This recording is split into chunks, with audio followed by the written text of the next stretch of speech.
The invitation arrived in a pink envelope, Jenny's signature color since high school.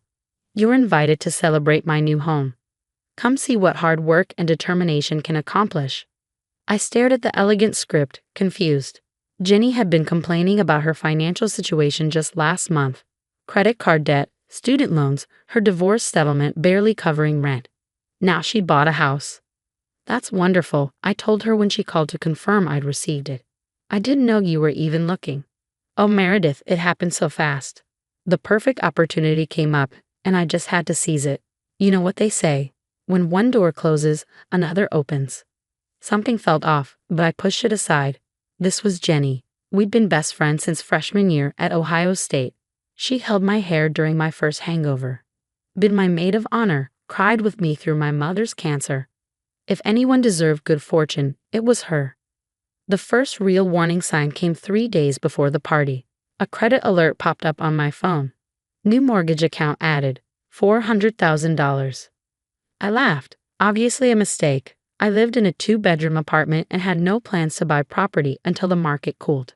I made a mental note to call the credit bureau on Monday. Then came another alert and another. New credit cards, a car loan, all in my name, all wrong. I called Experian immediately. Ma'am, I'm showing a mortgage originated through Trustfield Bank last month. The property address is 4827 Maple Grove Lane. That's impossible. I've never applied for a mortgage. I've never even heard of Trustfield Bank.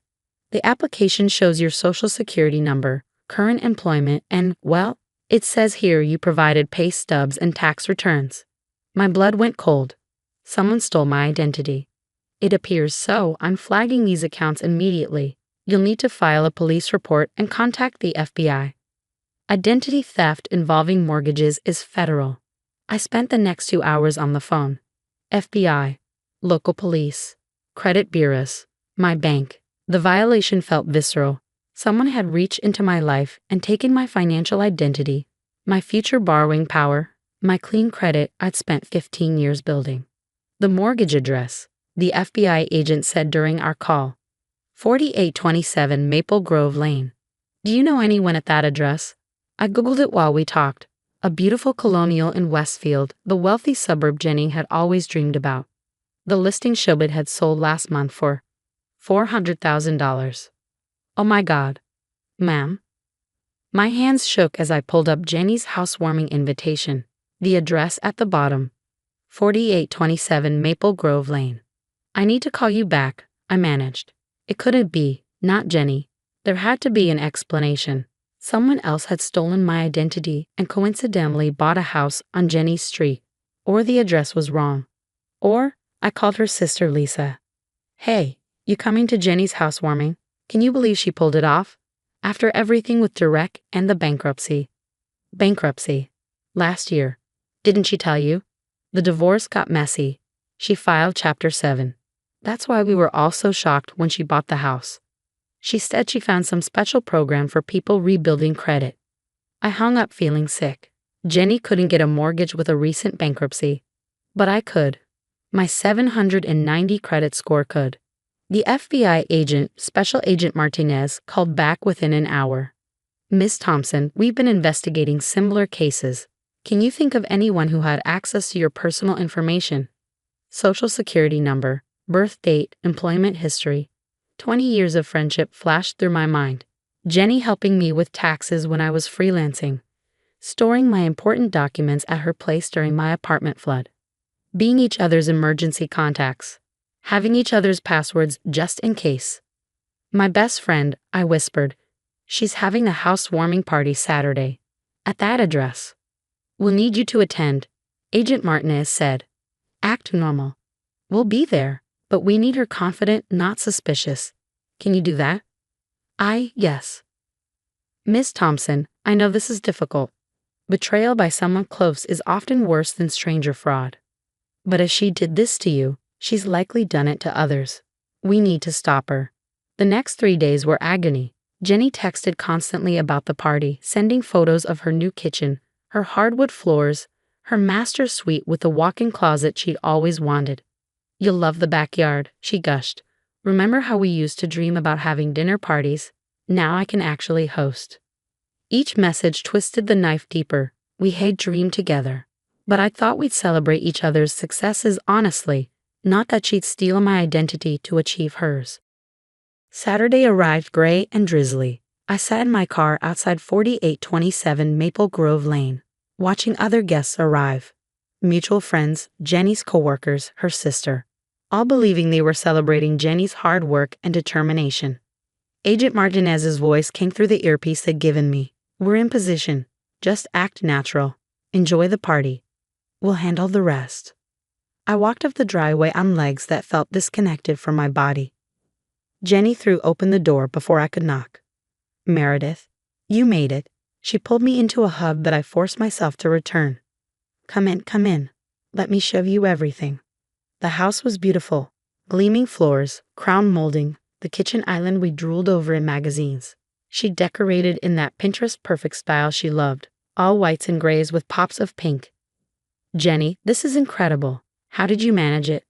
"Oh, you know me," she laughed, that tinkling sound I'd once found charming. "When I set my mind to something, I make it happen." The divorce was actually a blessing.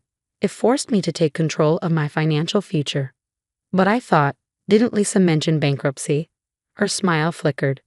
"That was just a setback. I found this amazing mortgage broker who specializes in creative financing. You'd be surprised what's possible when you think outside the box. Creative financing, like stealing your best friend's identity." "Show me the rest," I said, my voice steadier than I felt. We toured the house, Jenny chattering about paint colors and furniture plans. In her office, for my crafting business, I spotted a printer, laminator, and what looked suspiciously like blank document paper. "Is that a notary stamp?" I asked. "Oh, I got certified. You know, for extra income. Amazing what you can do online these days. Forged documents, that's what you can do." The other guests arrived in waves. Wine flowed. Jenny held court in her dream kitchen, telling everyone about manifesting prosperity and refusing to let divorce define her. "The secret," she said, raising her glass, "is believing you deserve good things. The universe provides when you're ready to receive." I excused myself to the bathroom and whispered to Agent Martinez, "How much longer?" 20 minutes. We're waiting for one more confirmation from the bank. You're doing great." When I returned, Jenny was cutting a cake shaped like a house. "For my housewarming," she announced, "and here's to good friends who support our dreams."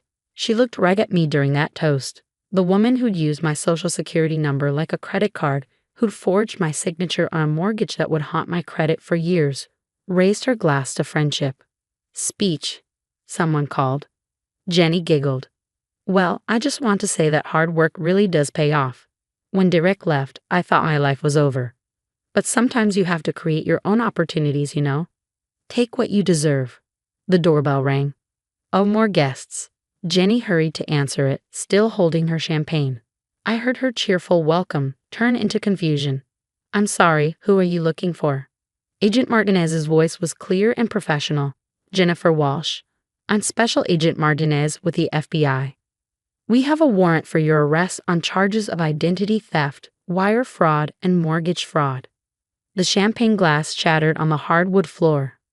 The party erupted in chaos. Guests screaming, backing away, phones coming out to record. Jenny's sister shouting about a mistake, and Jenny herself face cycling through shock, rage, and finally landing on me. "You," she lunged, but an agent caught her. "This is your fault. You couldn't just be happy for me. You stole my identity," I said quietly. "You bought this house in my name. I was going to pay you back, once I refinanced, once I got on my feet." "That's not how it works, Jenny. We're best friends." She was crying now, mascara running. 20 years. I held your hair when you were sick.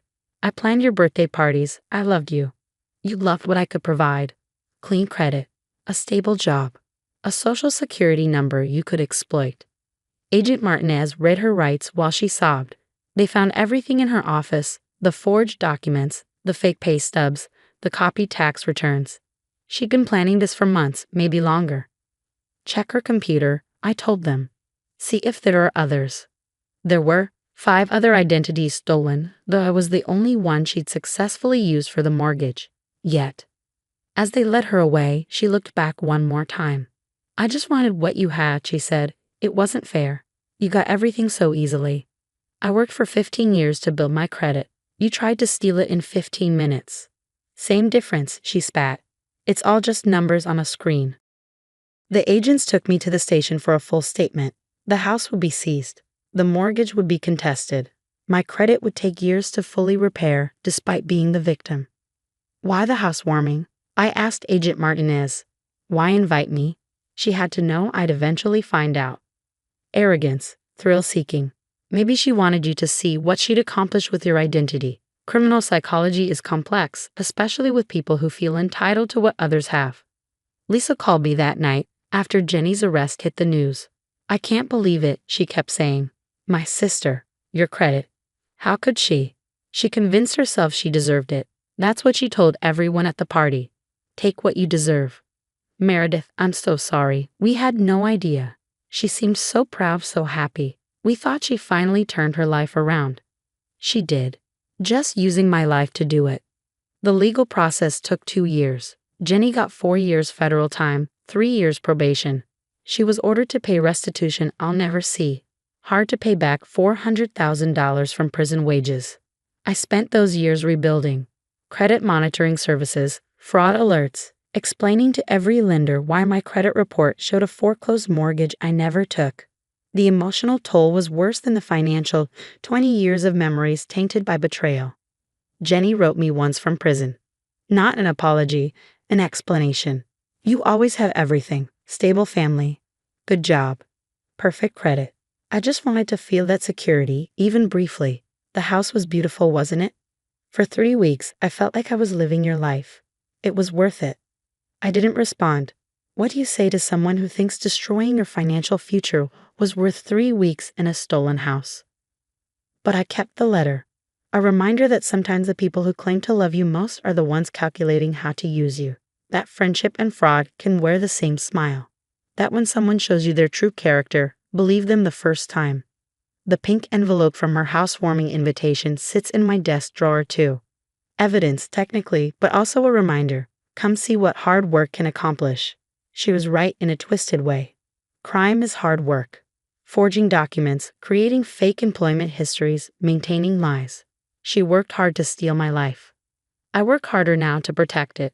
New passwords, new locks, new boundaries, and new friends who understand that real friendship doesn't come with a stolen mortgage attached. The house on Maple Grove Lane sold at auction. A young family lives there now, legitimately. Sometimes I drive by and wonder if they know the house's history. If the walls remember Jenny's party, her speech about taking what you deserve, the champagne glass shattering when the FBI arrived. Probably not. Houses don't hold memories. But I do, and I remember everything. Especially the lesson. When someone invites you to celebrate their success, make sure they didn't use your credit to achieve it.